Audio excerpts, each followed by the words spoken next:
And away we go, episode 1158 of the Al Galdi podcast. It is Thursday, September 18th, 2025. It is the first day of 2025 Washington Capitals training camp, which is taking place at MedStar Capitals Iceplex in Arlington, Virginia. And this is the day after the Council of the District of Columbia, a.k.a. the D.C. Council, gave final formal approval to the deal between the Washington Commanders and Washington, D.C. for a stadium on the RFK Stadium site. The deal passed by a vote of 11-2, though there was some drama, because, of course, there was some drama. This entire process has been filled with drama. Last-minute demands by the council that infuriated the Commanders, so much so that Commanders team president Mark Klaus on Wednesday morning put out a letter ripping the council, taking the council to task. Good for Klaus for doing that, but ultimately, the deal got passed, and the deal now has received final formal approval, allowing for the Commanders to maintain their construction timeline with the goal of the stadium opening for the 2030 NFL season. August 2014. What was going on in your life? What were you doing? Who were you doing that thing with? August 2014. That was when the Redskins first acknowledged that they were looking to build a new stadium. Then lead owner Dan Snyder in August 2014 told Comcast Sportsnet Mid-Atlantic, now Monumental Sports Network, that the Redskins had, quote, started the process, end quote, on finding a spot for a new stadium. Well, the process went on and on and on. Here we are now more than 11 years later, September 2025, and the process finally is done. Statement from Commanders managing partner Josh Harris on Wednesday evening, quote, "Today is a historic day for D.C., the Commanders organization, and our fans. With the council's approval, we can now move forward on the transformative RFK project that will bring lasting economic growth for our city. This achievement wouldn't have been possible without the dedication and collaboration between Mayor Bowser, Chairman Mendelson, the council, and the countless community business and labor leaders whose voices and input help shape the process every step of the way. We are deeply grateful for the warm return to the district and the center of the DMV and look forward to officially bringing the team back to its spiritual home in 2030.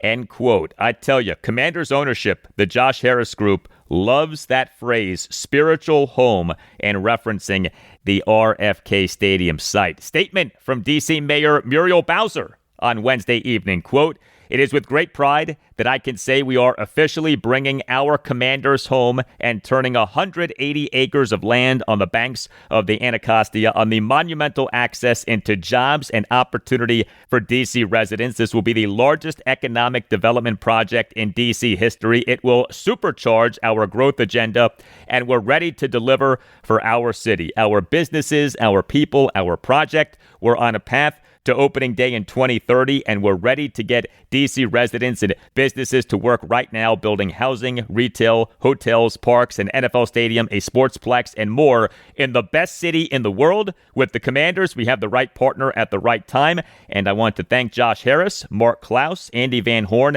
and the entire ownership group for their good faith negotiations. I want to thank our partners in Congress, including Chairman Comer and Congresswoman Norton, who helped us gain control of RFK, and the D.C. Council for getting this deal across the finish line. I want to thank the community for making your voices heard throughout this process. And finally, I want to thank my can't stop, won't stop, never quit team at D.C. government. Let's win, end quote. Hello and welcome to this Thursday installment of the Al Galdi podcast. So the Commanders have their deal for a new stadium all set. Now, what about whether their QB1 will be playing against the Las Vegas Raiders at Northwest Stadium this Sunday afternoon at 1? Jayden Daniels, the knee injury. He was a DNP, as in did not practice for Wednesday afternoon's Commanders practice. Next segment, discussion and analysis of the latest on Jayden Daniels, including reaction to comments from head coach Dan Quinn and from the Commanders' QB2, Marcus Mariota, who did the QB1 post-practice press conference on Wednesday afternoon. Not Jayden Daniels. Among the topics that we'll get into, the issue of Daniels taking a lot of quarterback contact. The following segment, conversation about the team placing quarterback Jonathan Jones on the reserve/injured list, signing unrestricted free agent edge defender Preston Smith for a second stint with Washington, whether change might be coming to the Commanders' starting offensive line, what Dan Quinn learned from working under Raiders head coach Pete Carroll during their time together with the Seattle Seahawks, and more off comments from Quinn. And also on the show, I'll talk Nationals and Orioles. The Nats, they blew a 3-0 six-inning lead in a 9-4 loss to the Atlanta Braves at Nationals Park on Wednesday to complete a 4-game sweep. The O's, they won at the Chicago White Sox 3-1 on Wednesday afternoon to complete a 3-game sweep. You can hit me up on X at Al Galdi. You can email me, the Al Galdi podcast at yahoo.com. Email from Redskins fan on Jayden Daniels' status for the Commanders game against the Raiders this Sunday afternoon. Writes Redskins fan, "Hey Al, how is everything? Would like to hear your thoughts on injuries. I would like to see Jayden sit for this week and get healthy. He also might gain some perspective on how to do things differently on the field with a veteran running things. We all can learn something from each other. Also, for the other players who aren't out for the year, I would like for them to get healthy as well. I think that we can live without them until they get healthy. The backups get paid too, and they're professionals too. I get so tired of players going out there injured and making things worse. Let's see what we have in depth. Let's see what the backups can do. Let's stretch our coaching abilities and scheme up the talents the backups have. You never know. We might have a hidden talent. Thanks for the show." Well, thank you for the email, Redskins fan. The Commanders put a lot of thought and have invested a lot of money into player health. The team last season did a really good job of keeping guys healthy and managing injuries. And some of that, yes, was good injury luck, but some of that was good work by the team. I trust the team in terms of who plays and who doesn't play against the Raiders. The Commanders know a lot more about each player's injury than we do. The team under this current regime has not shown any kind of penchant for being reckless or irresponsible with player injuries. Just the opposite. In fact, how often does Dan Quinn, when talking about a player recovering from injury, say, "We're not going to miss a step"? Okay, Dan Quinn says that all of the time. We're not going to miss a step. We're not going to miss a step. So I would not make it a point against the Raiders to test out backups if that's not necessary. Let each injured player's health guide whether he plays or not.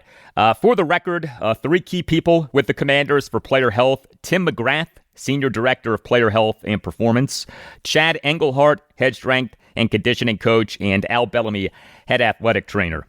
Email from Kim on the Commanders off their loss at the Packers. Writes Kim, "Al, after this horrible game, you need the Coach Callahan soundbite for the self-scout. We better keep our quarterback vertical or we are going to be in bigger trouble than we thought." Thank you for the email, Kim. Bill Callahan, during his time as Redskins interim head coach during the 2019 regular season, talked about a self-scout during a bye week like the self-scout was this religious experience. Callahan was all about the self-scout. And so I, on the radio, in the spirit of scheduled fun, put together this drop of Callahan at a press conference talking about the self-scout over and over and over and over again. Here you go. Go back into the self-scout, coming off the self-scout. So as we delve and take a deep dive into the self-scout, yeah, long live the self-scout. Bill Callahan loved himself a good self-scout. Perhaps the Commanders could use a good self-scout off what happened last Thursday night. And by the way, Bill Callahan, the last head coach to take the Raiders to a Super Bowl. He was their head coach when they won the AFC Championship for the 2002 season.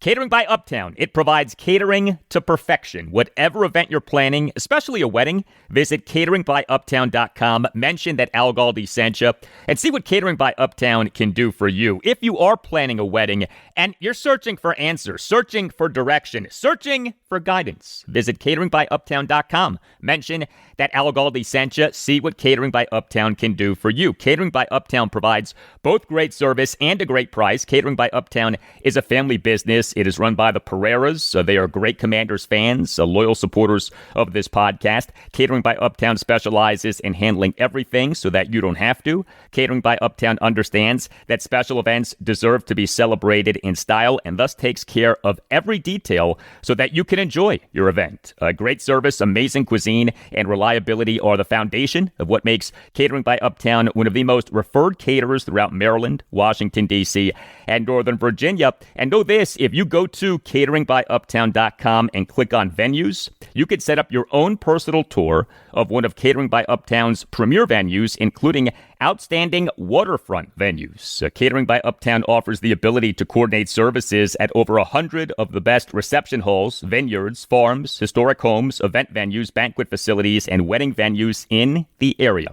Visit cateringbyuptown.com and make sure that you mention that Al Galdi sent you. That's cateringbyuptown.com and make sure that you mention that Al Galdi sent you.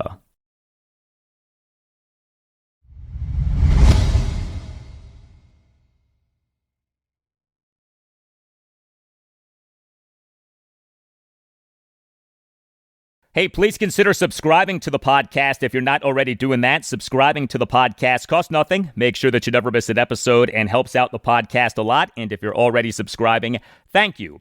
Wednesday was the day on which we got the Commanders' first injury report for their game against the Las Vegas Raiders at Northwest Stadium this Sunday afternoon at 1. There was quite a bit of intrigue with this injury report, especially with quarterback Jayden Daniels, given the knee injury that he suffered in the Commanders' 27-18 loss at the Green Bay Packers on Thursday Night Football this past Thursday night. Well, Daniels for Wednesday afternoon's practice did not practice, and he did not do the QB1 post-practice press conference that has been a Washington tradition for years for the Wednesdays before Sunday games. Now, this does not necessarily mean that Daniels will not play against the Raiders this Sunday afternoon. Jayden Daniels last October did not do the Wednesday post-practice press conference in the lead-up to the game against the Chicago Bears at Northwest Stadium as he was dealing with a rib injury. What he has since revealed was a broken rib, but he never missed an actual game because of that injury, and he had an all-time great performance in that game against the Bears, a game that ended on, as you may recall,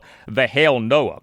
But doing the QB1 post-practice press conference on Wednesday afternoon was the Commanders' QB2, Marcus Mariota. More on that shortly. But Commanders head coach Dan Quinn, he did a pre-practice press conference on Wednesday afternoon. During that presser, had this back and forth between Commanders insider John Keim of ESPN and Quinn.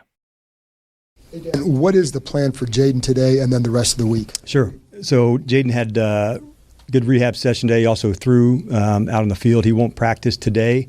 And then as we get into Friday, I'll give you an assessment of where we're at after we go through practice on Friday. How much are you finding that you're having to hold him back from doing too much at this point? Yeah, we're going through that process. That's him as a competitor. But we also, recognize the importance of the person, the player, what he means to the franchise. So we're also going to be smart, not just fast in this assessment. But this is a player that's absolutely wanting to do everything all the time. So it was a good start to the week for us, throwing the movements at the position. So I know we've talked a little bit about return to play, but there are position-specific skills that you do for each one. So he hit those today, which was a good start. And then, like I said, I'll give you the final update on Friday. Dan Quinn on Jayden Daniels, quote, "We're also going to be smart, not just fast in this assessment," end quote. I like that. Smart, not just fast. The Commanders have two more injury reports for this week, one for Thursday afternoon's practice and one for Friday's practice, which is more of a walkthrough. We on Wednesday afternoon had this exchange between Commanders insider Nikki Zavala of The Athletic and Dan Quinn. Do you need to see him back on the field with the rest of the team? Yes. Before you feel okay? Yeah, I would. It's important, timing, reps, the movements, but it was a good first step to it, Nikki. But we'd have to get some reps for sure.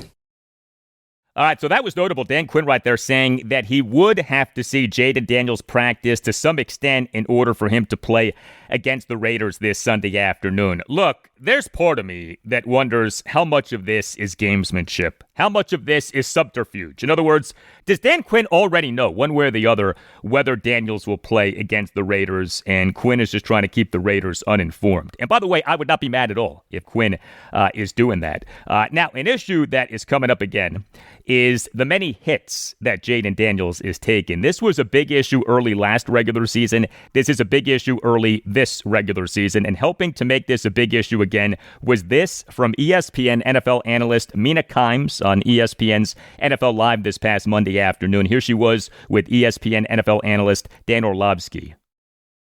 Yeah, my concern for this, Dan, to your point, is more about Jayden Daniels' career. He has to take less contact. Through the first 2 weeks of the season, he leads all quarterbacks in QB contact, 29, both as a passer, QB hits, and scrambling. And you could say, well, he played 2 difficult defenses. The Packers defense looks amazing. He led all quarterbacks in QB contact last year. He led all quarterbacks in scramble rate last year. It's just not sustainable. And he is a quarterback who can win from the pocket, and he can be a part of that designed run game without it being the bulk of it the way it has been, frankly, through much of the season. So I think there's got to be some tough conversations with Daniels about his style of play with an eye towards his continued longevity, because he is too special to absorb this much contact. Okay, so Jayden Daniels takes a lot of quarterback contact, and that is quantifiable. But 2 things. A, when you are an elite runner as an NFL quarterback, as Daniels is, you're going to take a lot of quarterback contact. That's unavoidable, as much as you may try to avoid the quarterback contact. So unless you want Daniels to drastically lessen his running and thus drastically lessen his effectiveness, he's going to take quarterback contact. But B, there are ways to mitigate quarterback contact, and Daniels still can be better in this regard. He at times still does take too long to throw or scramble, and his pressure to sack rate, remember that, is high. And this is a sensitive topic for some people, but the truth is the truth. His pressure to sack rate is high. A pressure to sack rate of 20% is considered high. Daniels' pressure to sack rate for Pro Football Focus for this regular season is 20%. His pressure to sack rate for PFF for the 2024 regular season was 22.3%. Now, that didn't really seem to be too much of an issue last season, right? I mean, the guy had one of the greatest seasons that any NFL rookie quarterback has ever had. Maybe the greatest season that an NFL rookie quarterback has ever had. What was the deal with Jayden Daniels with the pressure to sack rate last season, and this was the case in college, was a good number of his quote-unquote sacks were scramble sacks for minimal yardage losses. So Daniels in the 2024 regular season officially took 47 sacks, but they totaled just 238 yards lost. So he averaged a loss of just 5.06 yards per sack. But if we're talking about trying to lessen quarterback contact, lessening the pressure to sack rate is a good idea. We on Wednesday afternoon had this exchange between Commanders insider Ben Standig and Marcus Mariota. Marcus, obviously with Jayden getting hurt, there's this, everybody's out there, when he's running, get down, stay out of traffic and all that. Your guy's been known to run yourself. How did you ever come to grips with the risk reward of that, or have you come to grips as a competitor with that? It's definitely a happy medium. There's a balance, and as a competitor, you always want to get that first down or make that splash play or never give up on a play. And it's hard, and I think over time, it's just things that you have to experience to be able to kind of find those windows of, okay, I got to get down here, or, maybe just throw that one away.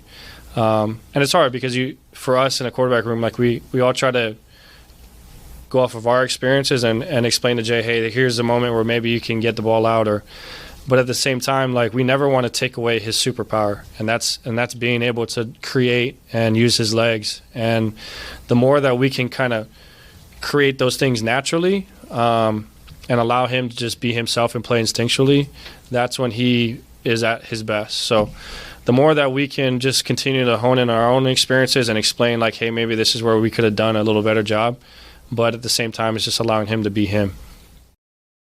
Great answer from Marcus Mariota right there. They're with this Jayden Daniels quarterback contact issue absolutely is a tricky balance. Marcus Mariota missed a lot of time during training camp in the preseason due to Achilles tendonitis. Dan Quinn, during his press conference on Monday afternoon, said of Mariota, quote, he has fully made it all the way back, end quote, from his Achilles tendonitis. We on Wednesday afternoon had this exchange between WUSA 9 sports anchor Chick Hernandez and Dan Quinn. With Marcus, you guys were slow in bringing him back, making sure he was back from the Achilles. From what you saw last year and what you've seen from him, the confidence level I know is high. What do you expect from him? Yeah, if called upon, we would certainly expect Marcus to deliver in the fashion that he does. He has been like a real standard as a commander, player, teammate in elite ways. And so each player that we would feature, they'd be featured in not exactly the same way, although mobility for him and Jayden and, kind of coming up in similar styles. But not exactly the same also. So for all the guys, we have, ways that we'd feature them and how we would play if called upon, and that's what we'll do. But yeah, we have the utmost confidence in him.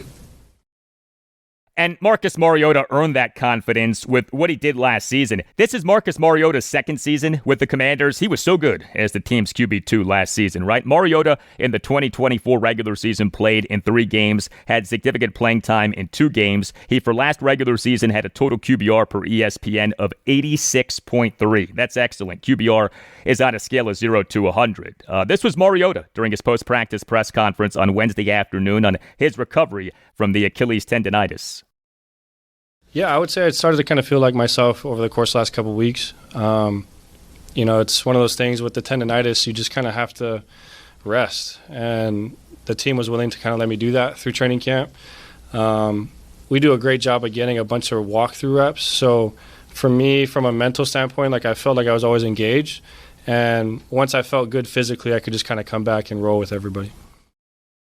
So the Commanders on March 14th, 2024 announced the signing of Marcus Mariota as an unrestricted free agent. He signed a 1-year contract. The team this past March 13th announced having re-signed Mariota as an unrestricted free agent. He signed a 1-year contract, not a multi-year deal. You wonder how much of that is him wanting to be able to explore other opportunities this coming offseason. He did want to explore other opportunities this past offseason. Mariota is not as old as you may think. The Tennessee Titans took Mariota with the number 2 overall pick in the 2015 NFL Draft out of the University of Oregon, but this season is just his age 32 season. We on Wednesday afternoon had this exchange between 7 News DC sports director Scott Abraham and Mariota.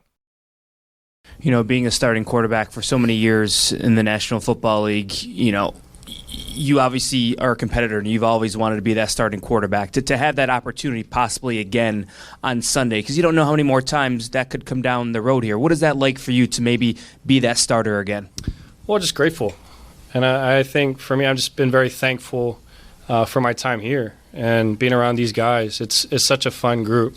But like you said, you never really know what this is going to look like through the course of your career, and every opportunity you get to play, I'm just grateful for it. So if it comes down to that, I'll be excited to play, and I'll be really looking forward to it. And what about the Jayden Daniels knee injury situation from Marcus Mariota's perspective? We on Wednesday afternoon had this back and forth between John Keim and Mariota. Hey, Marcus, you know Jayden very well. What do you tell him in a situation like this? Because obviously he's going to want to try and get out there. What do you tell him, if anything, about what he needs to do or how to approach it? Yeah, I think it comes down to if you feel like you can do what you normally do, then go ahead.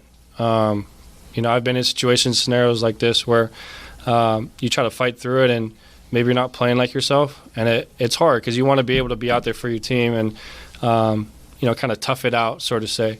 But I think at the end of the day, you want to be able to be the best version of yourself, and we understand Jay's going to do everything in his power to be able to be ready to play. But I think that's what's cool about our quarterback room is that we're so close, and regardless whoever's in there, we're going to support that guy. So we always tell him, man, just be you, and if you feel like through the course of this week you get back to that point, great, and we'll support you. You'll be ready to roll. If you need a week, then that's okay. I'll be ready to go too. So it comes down to just having that communication and just making sure he understands that we support his decision, whatever that is. And when you went in last year, you had a couple really good games. What about this offense do you feel suits you well? I think there's a lot of aspects. I really feel like for us as quarterbacks, we have a really great connection with Cliff. I feel like through the course of those games last year, I could kind of get a feel of how he wanted to call it. And when you have that type of connection with your play caller, you feel good about what's coming in. So I think for me, I love the aspect of being able to control the tempo of the game. We can huddle, we can get on the ball, we can do all sorts of different things. But I think for all of us, it's just being confident in what's being called and knowing that Cliff's going to put us in a situation to be successful. Yeah, well, we on this podcast are big fans of Commanders offensive coordinator Cliff Kingsbury, but he needs a bounce-back performance with this game against the Raiders off what happened with him and his offense in that loss at the Packers. We on Wednesday afternoon had this back and forth between Nicky Davala and Marcus Mariota. How much is Jayden still in communication with you and the other quarterbacks and Cliff throughout this process? Oh yeah, every day, and I think it's important to, I think for all of us, like, we don't ever want to deal with the uncertainty or what's going on. So just being able to understand and being transparent about what the situation looks like. So yeah, again, like we said, we communicate throughout the day, see how he's feeling. I'm sure he's tired of everybody asking him how he's feeling. But again, when it comes down to it, if he's ready to roll, we'll support him and give him everything he's got.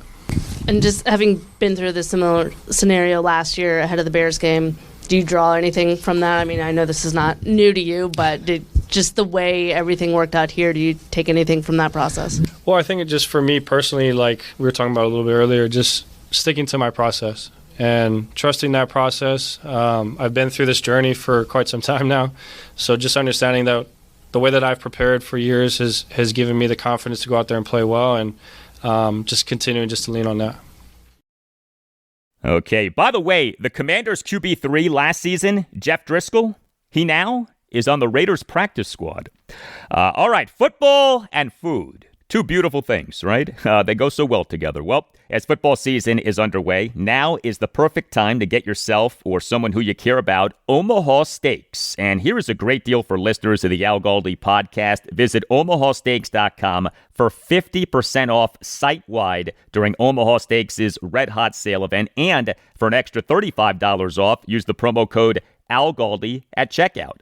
Omaha Steaks delivers the world's best steak experience. Enjoy USDA-certified tender steaks, juicy burgers, cozy and convenient comfort meals like chicken and pork, plus tailgating favorites like chicken wings, smash burgers, and big deli-style franks. Also, Omaha Steaks offers great desserts. I love Omaha Steaks food. My wife and kids love Omaha Steaks food. There's no risk. Every bite is backed by a 100% guarantee. And you're supporting one of this country's great companies. Omaha Steaks is a family-owned company that has been America's original butcher since 1917. Treat yourself and your family or someone who you care about to Omaha Steaks and take advantage of the great deal for listeners of the Al Galdi podcast. Go to omahasteaks.com for 50% off site-wide during Omaha Steaks' Red Hot Sale event. And for an extra $35 off, use the promo code ALGALDI at checkout. That's 50% off at omahasteaks.com and an extra $35 off with the promo code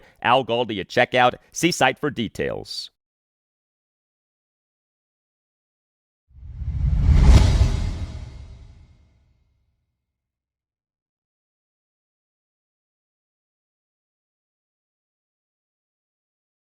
More now on the Commanders, off them practicing on Wednesday afternoon in preparation for their game against the Las Vegas Raiders at Northwest Stadium this Sunday afternoon at 1. The Commanders' injury report for Wednesday afternoon's practice was as follows. 3 players did not practice due to injury. Quarterback Jayden Daniels, knee. Receiver Noah Brown, groin and knee. Tight end John Bates, groin. 4 players were limited participants in practice due to injury. Cornerback Trey Amos, shoulder. Left guard Brandon Coleman, shoulder. Tight end Colson Yankoff, hip. Running back Jeremy McNichols, hamstring, and 3 players did not practice, but due to rest, left tackle Laramie Tunsil, tight end Zach Ertz, and edge defender Von Miller. So 7 players were on the Commanders' injury report for Wednesday afternoon's practice due to injury. The team, as we know, got walloped by injury in that 27-18 loss at the Green Bay Packers on Thursday Night Football this past Thursday night. The Commanders on Wednesday morning announced 2 roster moves. The team announced having placed cornerback Jonathan Jones on the reserve/injured list and announced having signed unrestricted free agent edge defender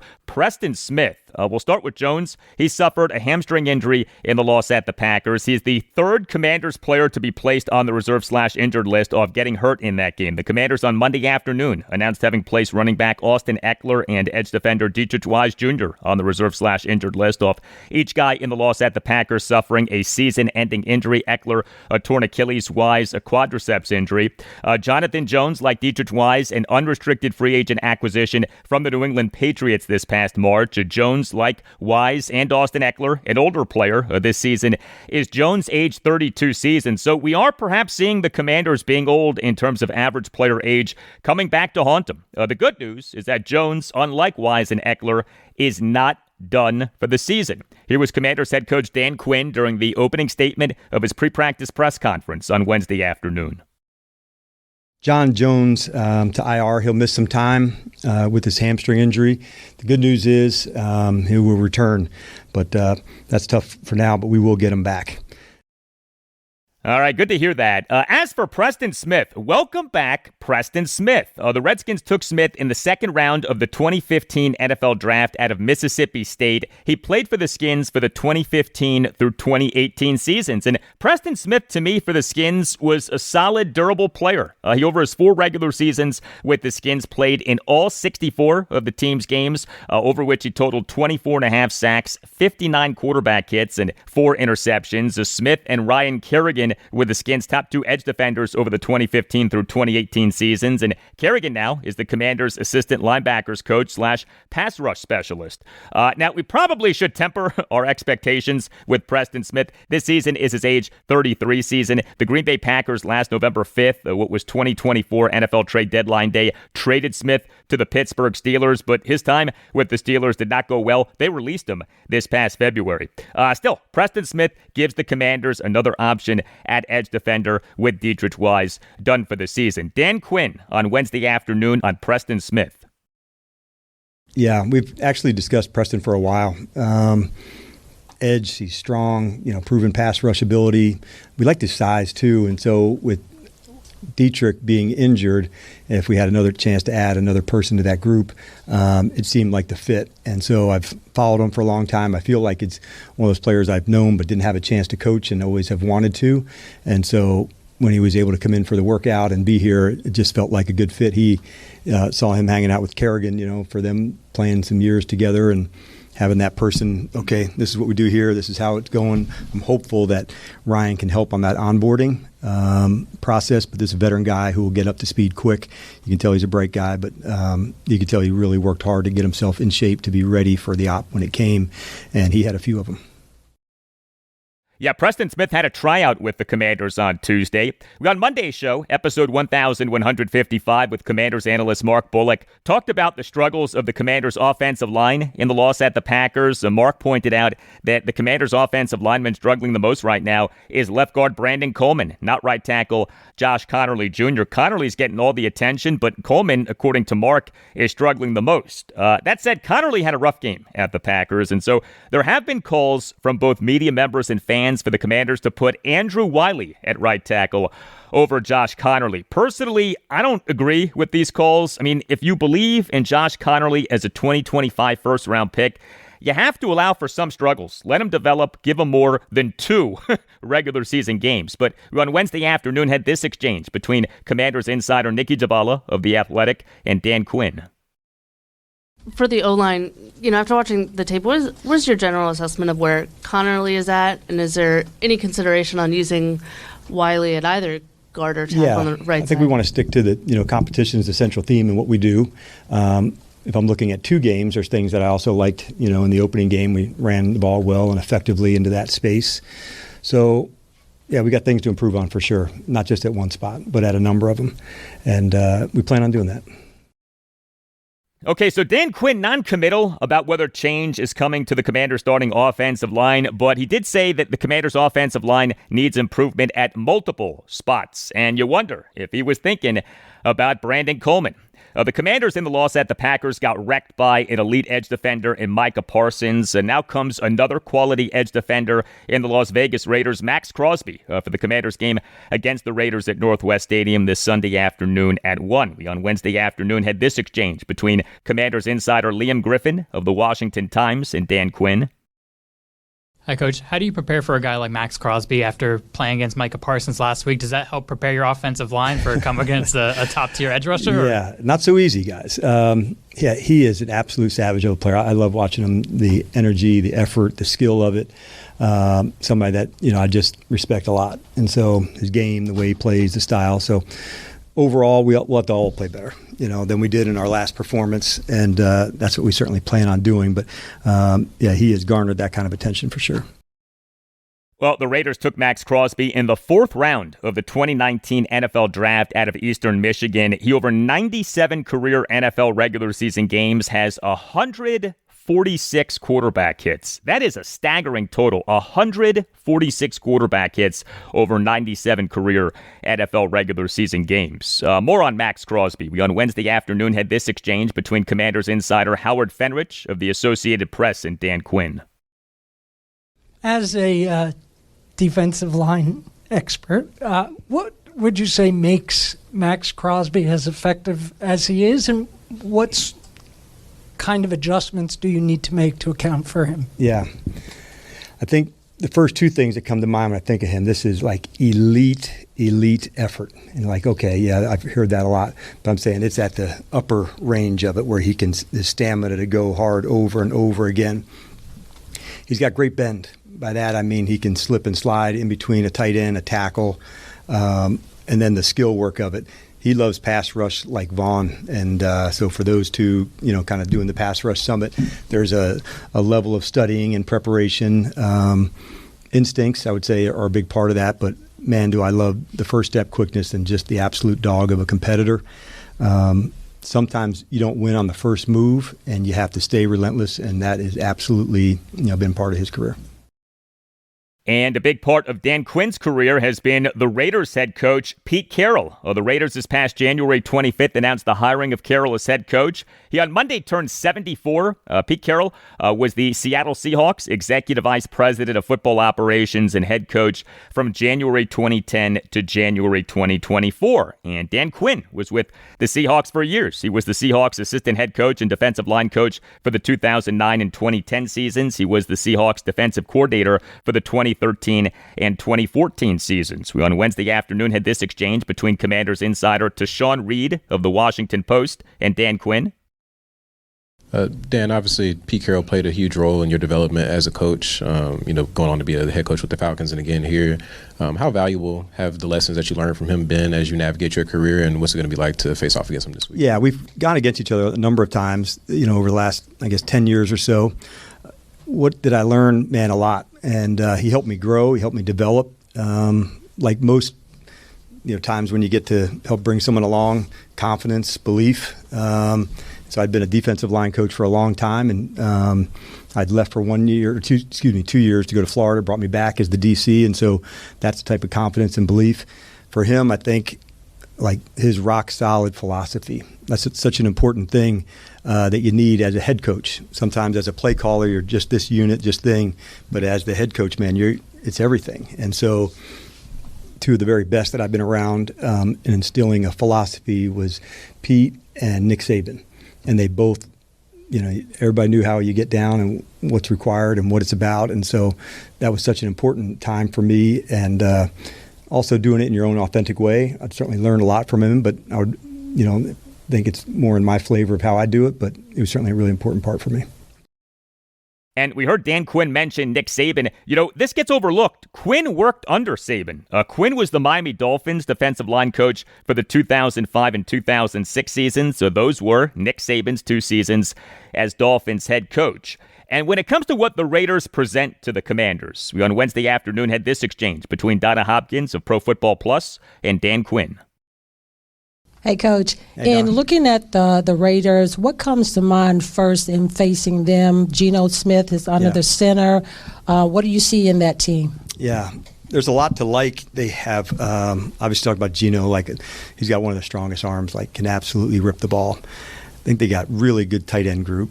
They've got speed and route runners at receiver. I think an excellent running back, especially in terms of breaking tackles. So when you put all those together, run game, tight ends, receivers, strong arm quarterback, you can see that's what I thought of first. And then on the D side, I like, the ends, the rushers that they have. Kuntz is back. They've got veteran, strong linebackers down there that are inside, a safety that we know well in Chin, who's just down in the box and tackling well. So when you look at them, you see, okay, featuring players, identity, style, attitude, and a lot to like, in terms of who they are, and certainly with the running back and the tight end, these are some really talented guys, who are young guys just kind of on their way up. So we'll have our hands full. And we heard Dan Quinn mention safety Jeremy Chin. He this past March left the Commanders after one season with them and signed with the Raiders as an unrestricted free agent. Also, the Raiders have John Glenn, who was the most notable departure from the Commanders coaching staff this past offseason. The Raiders this past February 11th, in announcing their 2025 coaching staff, announced the hiring of Commanders assistant special teams coach John Glenn as linebackers coach. Glenn, in leaving the Commanders for the Raiders, reunited with Pete Carroll. Glenn spent the 2018 through 2023 seasons as the Seattle Seahawks linebackers coach. He was with the Seahawks for 12 seasons, 2012 through 2023. If you are a Commanders fan and you are on Instagram, make sure that you're following WSH on the Daily. The handle is at WSH on the Daily. WSH on the Daily provides outstanding daily Commanders coverage. The page is updated every day, always has a great fresh look. WSH on the Daily just started in 2021 and yet has well over 43,000 followers. You learn a lot by following WSH on the Daily. You are entertained quite a bit by following WSH on the Daily. If you're on Instagram, check out WSH on the Daily. The handle is at WSH on the Daily. And check out WSH on the Daily's online shop, WSHonthedaily.com. Some terrific gear, t-shirts, sweatshirts, hoodies, hats, excellent materials, modern looks. So for smart, informative, fun, and engaging Commanders content, check out WSH on the Daily on Instagram. And for great merch, visit WSHonthedaily.com.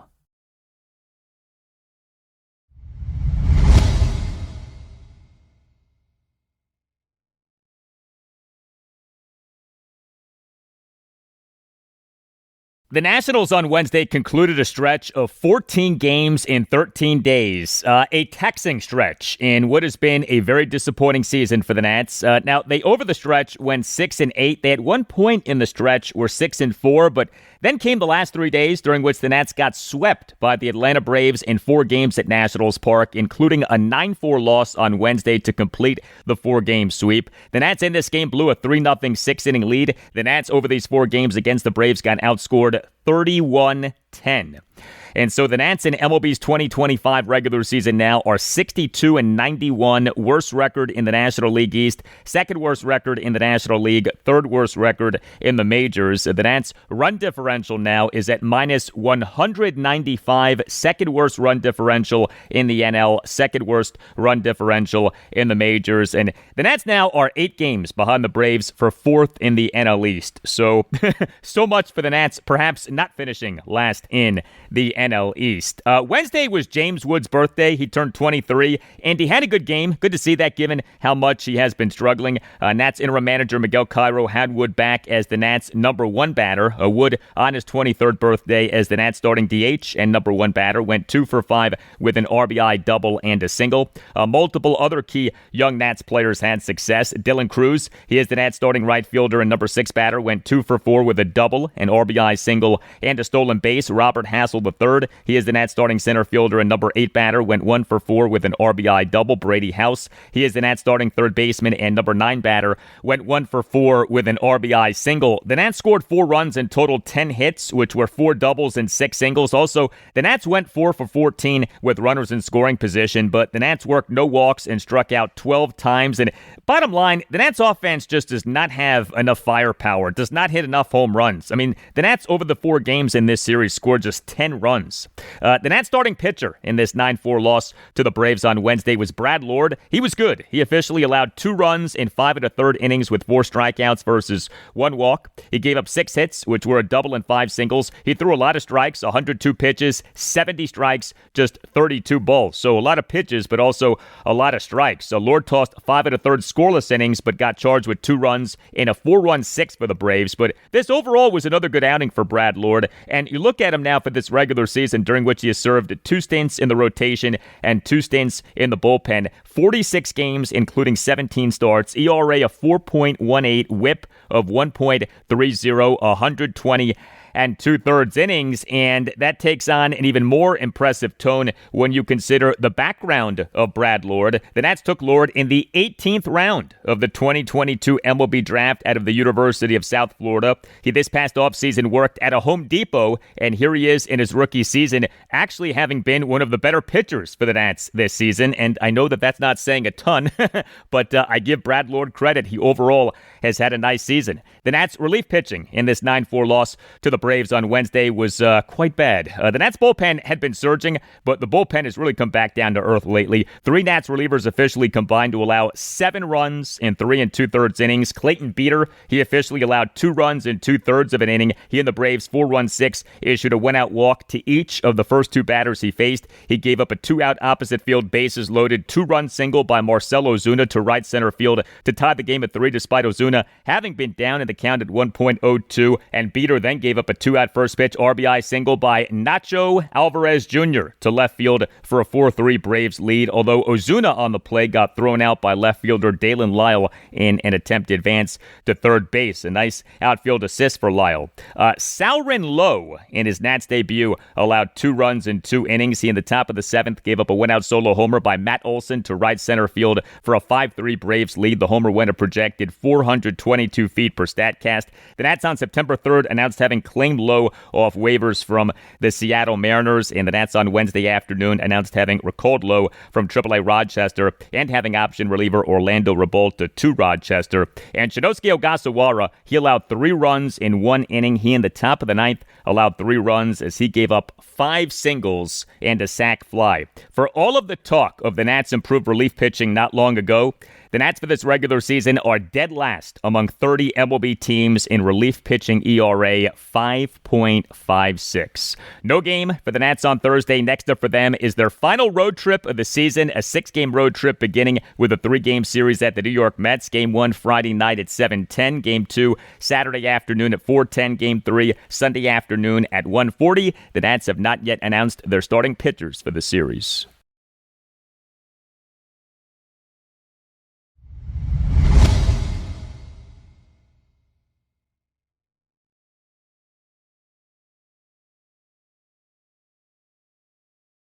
The Orioles just concluded a 6-game road trip against the best and worst teams in the American League. The O's this past Friday through Sunday got swept in 3 games at the American League best Toronto Blue Jays, but the O's this past Monday through Wednesday swept 3 games at the American League worst Chicago White Sox. Wednesday afternoon, a 3-1 win at the White Sox to complete the sweep and have the O's, Joe Angel, again in the win column. And the Orioles again in the win column.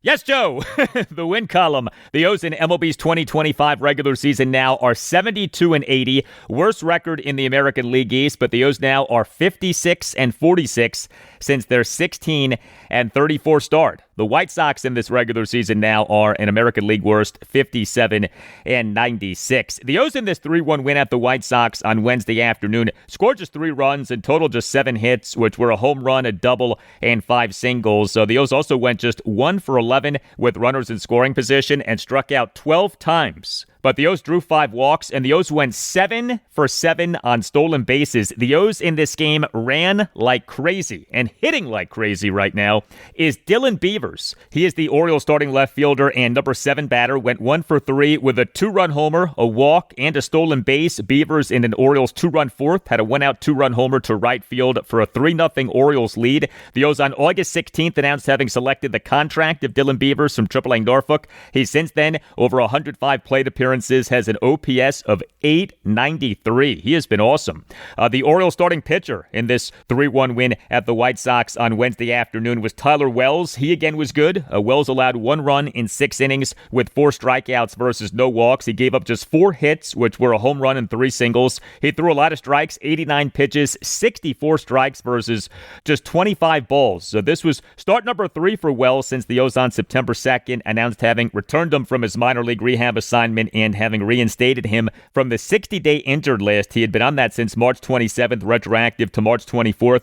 This due to right elbow UCL surgery that he underwent in June 2024. Wells, over these 3 starts, ERA at 2.04, whip of 0.62, 14 strikeouts versus 1 walk. I tell you, both Tyler Wells and fellow Orioles starting pitcher Kyle Bradish, each guy in recent weeks has looked great in his return from UCL surgery. And good work by the Orioles bullpen in this 3-1 win at the White Sox on Wednesday afternoon. 3 Orioles relievers combined for 3 scoreless innings. Yaramil Geraldo tossed a perfect bottom of the 7th. Rico Garcia tossed a perfect bottom of the 8th. And Keegan Aiken tossed a scoreless bottom of the 9th for the save.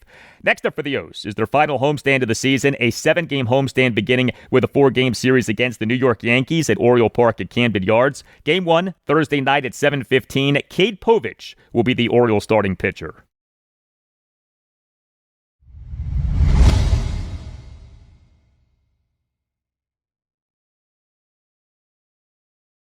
And that'll do it for you and me for now. Keep the feedback coming. You can hit me up on X at Al Galdi. You can email me the Al Galdi podcast at yahoo.com. Friday's show, episode 1159. We'll have much more on the Commanders. In-depth preview of their game against the Las Vegas Raiders at Northwest Stadium this Sunday afternoon at 1. Also on Friday's show, I'll talk college football week 4, the 2025 season regarding the FBS teams of the Mid-Atlantic region. And on Friday's show, we'll discuss the Orioles. The O's are home to the New York Yankees Thursday night at 7:15 in Game 1 of a 4-game series. Have a great rest of your Thursday, and I'll talk to you on Friday.